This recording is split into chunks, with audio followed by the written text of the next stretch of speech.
Hi friends, स्वागत है आपका मेरे चैनल घर का स्वाद में। आज मैं काढ़ा बना रही हूँ। आजकल बहुत सारा सर्दी जुकाम इन्फेक्शन वगैरह फैल रहा है, तो गले में खराश, सर्दी जुकाम इन्फेक्शन के लिए ये काढ़ा बहुत ही उपयोगी है।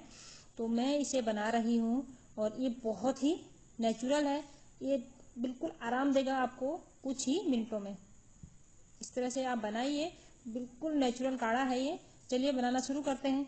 एक पैन ले लेते हैं हम, इसमें हम डाल देते हैं पानी। मैंने 2 कप के बराबर पानी डाला है। इसको हम अच्छे से बॉईल होने देते हैं। पानी बॉईल हो गया है, मैं इसमें 2 तेज पत्ते डाल देती हूँ इस तरह से। और अब मैंने लिए हैं 4-5 तुलसी के पत्ते, इनको भी मैं इसमें डाल देती हूँ। तुलसी गले के लिए बहुत अच्छी होती है। एक टुकड़ा लिया है मैंने दालचीनी का, इसे भी हम इसमें डाल देते हैं। और ये देखिए बहुत अच्छे से उबल रहा है पानी। 2 मैंने लौंग ली हैं, इस तरह से लौंग को भी इसमें डाल देते हैं। ये देखिए सारी चीज़ें अच्छे से उबल रही हैं। और अब मैंने 1 इंच लिया है अदरक का टुकड़ा। अदरक को मैं इस तरह से ग्रेट करके डालूंगी इसमें, ताकि इसका और अच्छा फ्लेवर आएगा इस तरह से।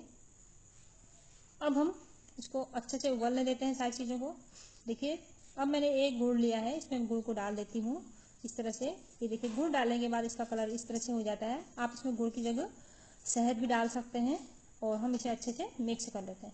ये देखिए लो गैस पे हमें इसे 8 से 10 मिनट तक बॉईल करना है। इस तरह से ही गैस का फ्लेम लो रखें, तभी इसका खूब अच्छे से सारी चीज़ों का रस इसमें आ जाएगा काढ़े में।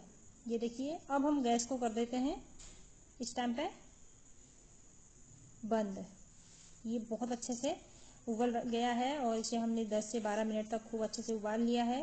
तो अब हम इसको बंद कर देते हैं, इसको गुनगुना होने देते हैं। तब तक ये अच्छा सा गुनगुना हो जाएगा, उसके बाद ही हम इसे लेंगे। ये देखिए अब ये हल्का ठंडा हो गया है।